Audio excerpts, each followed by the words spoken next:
Have you ever really stopped to think about the main square in your city? You know, we toss around words like piazza and square pretty much interchangeably. But what if I told you they represent two completely different worlds? Why an Italian piazza is so much more than just a square. Okay, so first up, the city's beating heart. Let's start with this central idea. I mean, every city has some kind of public space at its core, right? But what's it really for? Is it just a place for shops and traffic? Or is there something, deeper going on? Something more vital? Well, if you're in Italy, the answer is crystal clear. The piazza, it's not just some patch of cobblestone. It's often called the beating heart of the community. And that one phrase just says it all, doesn't it? It captures this vital, life-giving role it plays in Italian culture. It's basically the central organ of the city's social body.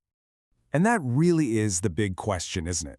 If the Italian piazza is the heart, then what does that make its Anglo-Saxon counterpart? This simple question, well, it sets the stage for a really fascinating cultural showdown. All right, let's move on. Section 2, life in the piazza, which is really best described as a social stage. And honestly, stage is the perfect word here, because to really get the difference, you have to look at what actually happens in a piazza. It's not so much about the buildings around it, it's all about the human drama that unfolds there every single day. So here's the key thing to remember. A piazza is a stage. I mean, just picture the Piazza Navona in Rome, right? It's just buzzing with artists and families and tourists. It's where major history has gone down, celebrations, protests, you name it. But it's also where all the small daily moments of life are played out for everyone to see and, more importantly, be a part of. And that inclusivity, it's absolutely key. A piazza isn't a space that's just for one type of person. Nope. You'll see kids running around and playing, friends catching up over a coffee, and the elderly just sitting on benches, taking it all in, observing the flow of life. Okay, on to Section 3, the Anglo-Saxon contrast. And this really gets to the idea of space versus place. To truly appreciate what a piazza is, you need something to compare it to. So how does the Anglo-Saxon idea of a square stack up? This is where that difference between a simple space and a meaningful place becomes so incredibly clear. So in the Anglo-Saxon world, a square often has a much more, practical function. It might be a beautiful park or garden, and you just know there's going to be a keep off the grass sign somewhere, right? Think about Trafalgar Square in London. It's a huge landmark, sure, and it's a great spot to orient yourself. But for a lot of people, it's a space you pass through on your way somewhere else. It's not really a place you're meant to live in. And this difference goes even deeper when you compare the very idea of a city center. The Italian centro is the historic soul, right? It's a hub of culture and shared memory.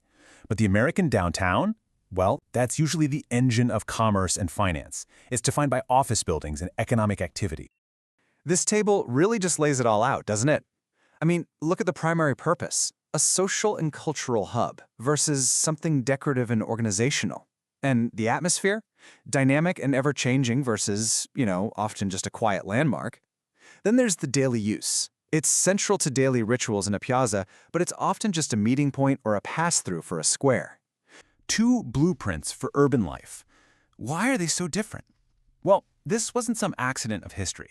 These spaces are the result of two totally different philosophies about what a city is actually for and how we're supposed to live together in it. And you can see there are really two distinct blueprints at play here. First, you've got the Italian model. The idea there is to develop the city around a central hub of collective memory and social gathering. But then you have the Anglo-Saxon model, which is often about developing the city for pragmatic, dispersed, and economic functionality. It prioritizes efficiency, creating these functional zones that might not always connect on a truly human level. These spaces reflect models of life and relationships with public space that evolve distinctly. See, a city's public squares aren't just concrete and some benches. They are a direct reflection of a culture's values, what it cares about, how its people socialize, and what it chooses to remember. Okay, and that brings us to our final section, what your square says, or how to read your own city. Now, this is the really cool part, because you can take this lens we've been talking about and apply it to your own world. You can literally read the cultural blueprint of your own town just by looking at its center. So, take a second. Really think about it. The main public space in your town or city, is it a piazza or is it a square?